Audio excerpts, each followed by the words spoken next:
Welcome to the Ohio AgNet. I'm Joel Penhorwood. We're in downtown Columbus for a very exciting event. It's the Young Ag Professionals Winter Leadership Experience here at the end of January in 2024.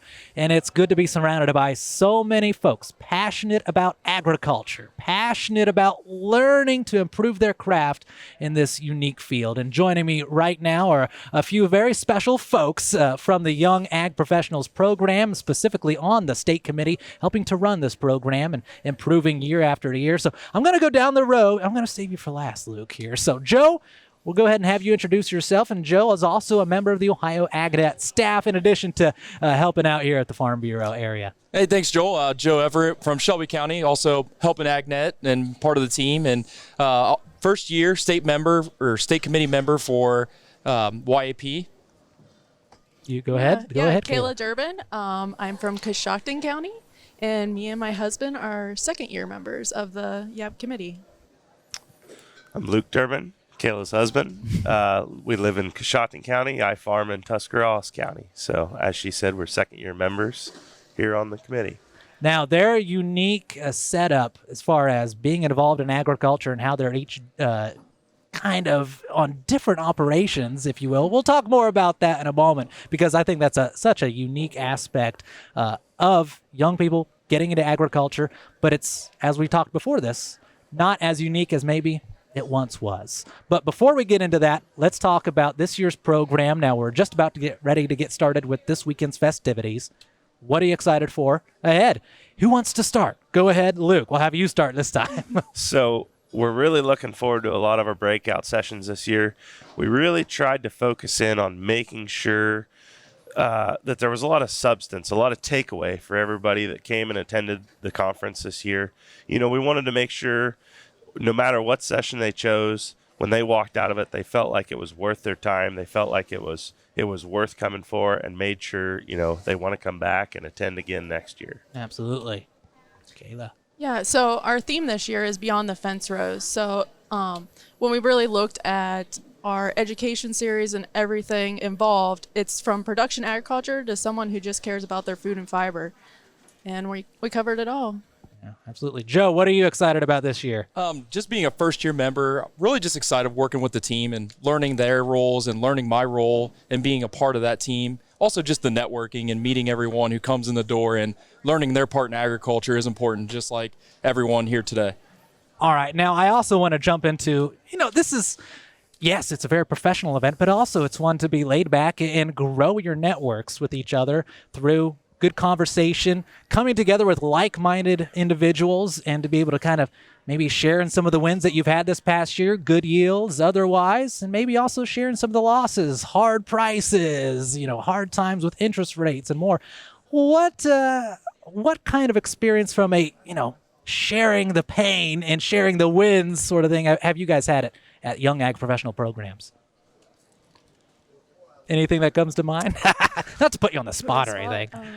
It's all positive. All positive. All positive. Yes, right? those are all positive. Yeah. Well, I think a big thing is just, you learn and you develop yourself as a person when you walk in that door. There's so many different programs, and you learn about just the Excellence in Ag program, Outstanding Young Farmer, Discussion Meet, and you learn what you might be interested in, and you also just take apart bigger roles in Farm Bureau and just your responsibility as being a Farm Bureau member. Yeah, absolutely.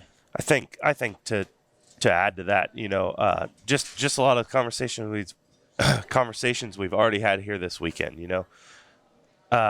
just the networking that's available here to talk to like-minded folks that are in our industry or share our pains, share our wins.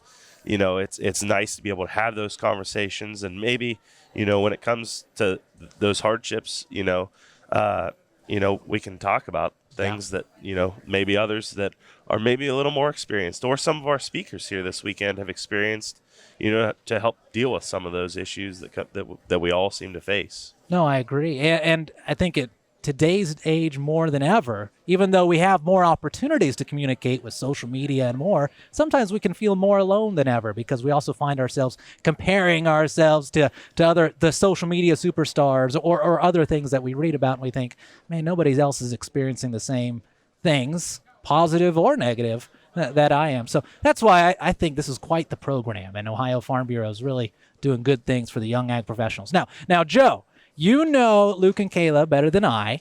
And also, Joe, as a big-time farmer yourself, I think you look upon their setup from an agricultural operation. It's pretty unique. Why don't you lead this next part of the conversation and jump into, let's talk a little bit about your ag experience, guys. So a little bit, just getting to know them, relatively recent. They had a few conversations with them, and they talked about their involvement with agriculture. Well, a lot of times when a couple are a part of agriculture, they're a part of the same operation.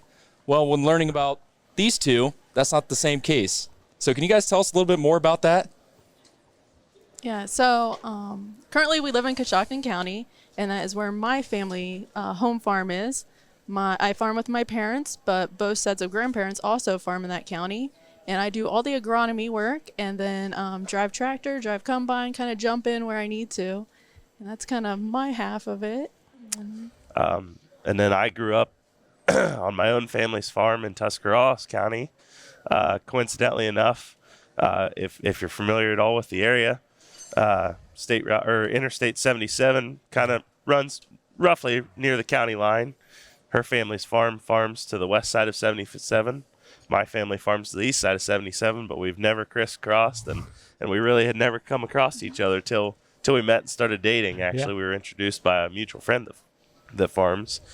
But like I said, I grew up on my own family's farm, and I have a future there. I mean, I have a full-time, more than a full-time role there, and so I drive to Tuscarawas County every day and do my thing, and we live on her home farm, and she does her thing there, and so that's how we go about it.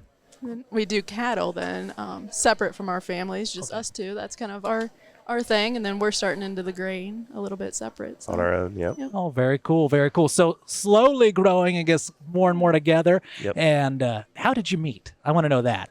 Did you guys, were you like checking out an accident there on the road, and you guys were like, hello? No. I think I should handle this one. So basically, my next door neighbor was really good friends with his family, and he was like, I think you reached out to her. She knew anybody, or Something along those lines. Yep. So basically, we were connected through a friend, a mutual friend that we had that was also a grain farmer. Yeah, So, your face is turning a little red, Luke. yeah. Yep. So. We'll go on from there. Now, do you share notes, from, say, hey, this is what you guys are doing. I'm not sure if that was the best marketing strategy because we got it going on over our way, or vice versa. Joe, what would you ask them about that? I think I would just ask, do you guys keep it pretty separate, or do you guys, compare each other's what you guys' operations are against each other, or do you guys pretty much keep it business or keep it personal?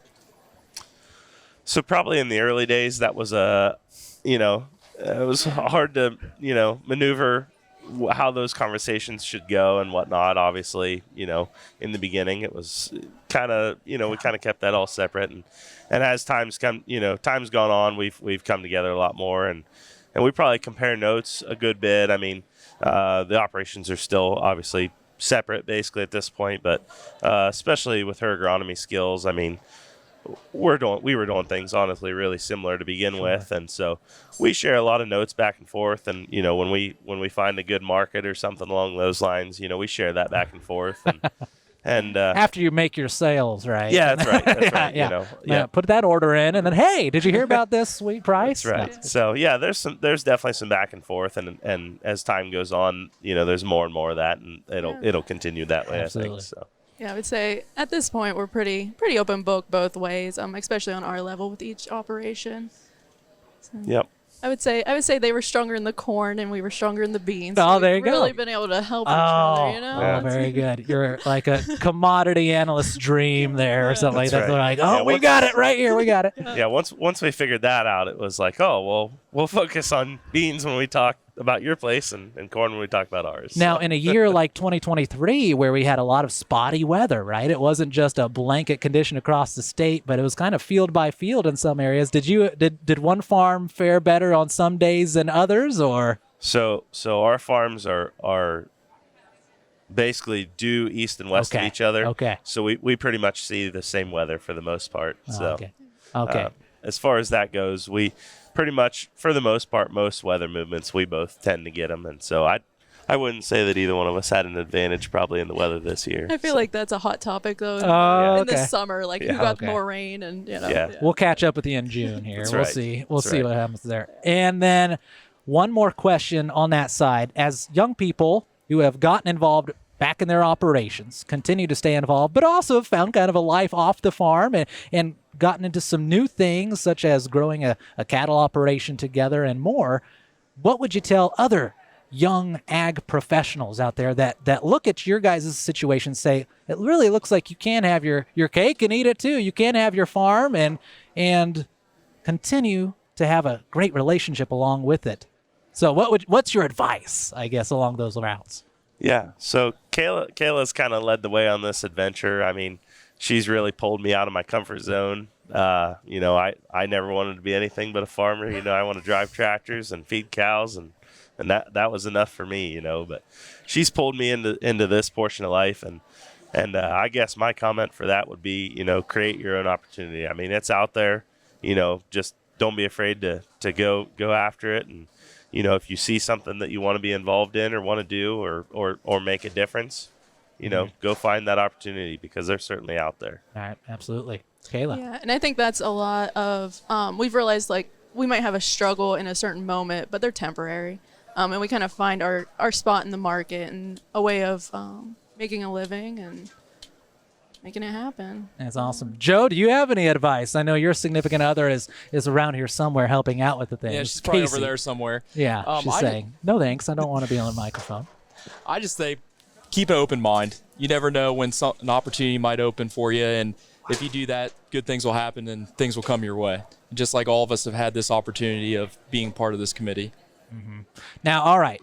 Good talk about the farm. Thanks for letting us peek into that personal side of your agricultural operations. Let's bring it back here to the winter leadership experience. You guys put in a lot of work into this year's operation, but also I think you guys will be plenty busy for next year because from what I understand, you're leading the committee down the road. Is that correct, guys? Yes. So starting tomorrow, so it'll be a Saturday of our conference, basically. We will take over as chairs of the committee to plan out the 2025 conference. Very exciting. Any goals in mind as you're going there? Of course, it's a group effort, but I'm sure there are some things saying we should focus on that, or you need to leave it a surprise. So I think we're always trying to increase the value to membership. So I think there's some items that we're gonna do to help increase involvement. I don't know how much is concrete in our details yet. We do have a location situation. Yeah, you wanna announce the location? So, yeah, I'm very big excited. announcement. We don't have permission to do this, but we're going to do it anyhow. So we'll be going back to Kalahari in Sandusky, Ohio next year. We were there last year for the first time, and our entire committee and everybody that was there had a blast. It was a great environment. And so we just couldn't help but go back and try to relive that experience. We want to make sure that the whole family can be involved. Yes, this is based around young ag professionals, 35 and under is the idea. But there's so many conversations, like I said earlier, we want to make sure that the older folks that have this knowledge, that are the ones we need to be having these conversations with, are there to be involved as well. And so we want to make sure that the whole family can come, especially at a water park. You can bring the kids along; they'll have a blast. Bring your parents along or their grandparents, and let them hang out with the kids, or if they want to, hopefully they can step into a few sessions as well if there's some that they're interested in. So we're looking to make it a little more flexible. And just make sure that the whole family is involved because at the end of the day, that's what this is all about. I mean, most of us are family farmers or grew up on a family farm, and we want to make sure to keep it that way. So, what a cool experience. And I think my wife, Katie, behind the camera there is probably smiling because she knows our little one, who will be 2.5 about this time next year, he just loves water. He loves all that stuff. So good choice, guys. Good choice. Yeah. Looking forward to having you. Joe, you looking forward to it? I am. Just learning about this next year is going to be a big learning curve for me. Just coming on the committee, so have a lot to learn from these guys, and going to try to be like a sponge and take it all in because from what they say, it goes by fast.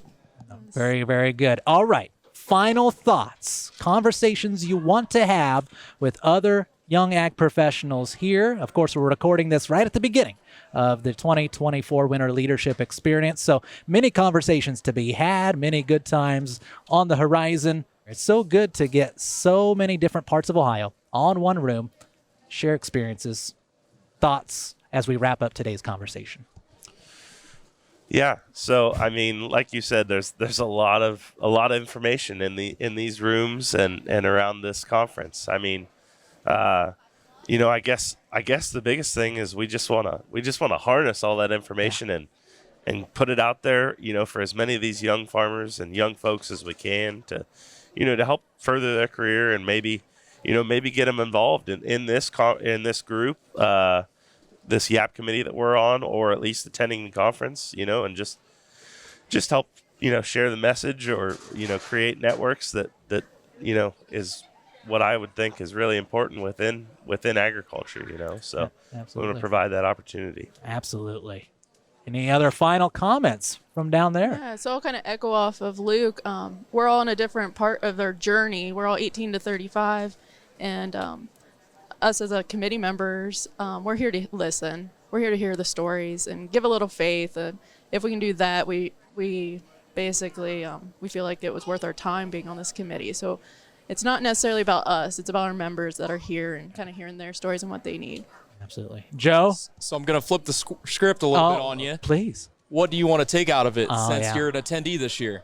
Me? Oh, ooh. Well, Katie and I on the drive down here, we were swiping through, all the different sessions. We're signed up for the brewing tour tomorrow afternoon as well. I think that's such a unique experience to be able to not only sit and hear speakers and have some back and forth, but also that.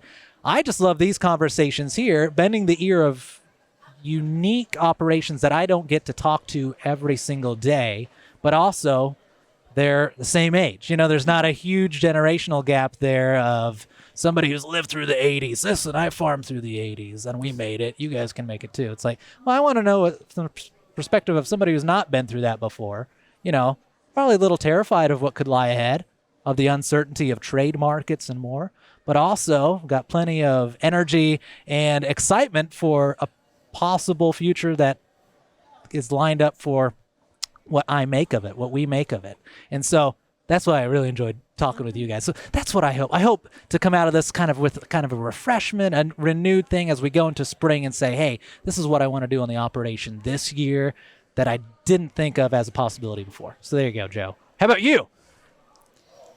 I just like the networking. I mean, if we can reach more young farmers and help build this program and make it bigger, you've been able to see what we can do here. So we just want to get more and more people to come to this each year. Yeah. If you're watching this and say, hey, I can't be involved or haven't been involved yet, let me tell you, there's plenty of opportunities to get involved at your local level as well as the state. And then, of course, with the young farmers and ranchers on the national level here from the perspective of young ag professionals and the Winter Leadership Experience in Columbus. Joining us right now, Joe Everett, Kayla Durbin, Luke Durbin, Joel Penhorwood, joining you from the Ohio AgNet. We've had a good conversation here today. Guys, thank you so much for joining us here. Have fun.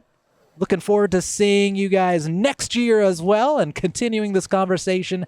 And happy days ahead on the farm. Thanks, guys. Thanks for having us. For the Ohio AgNet, I'm Joel Penhorwood. Thanks for tuning in, everybody.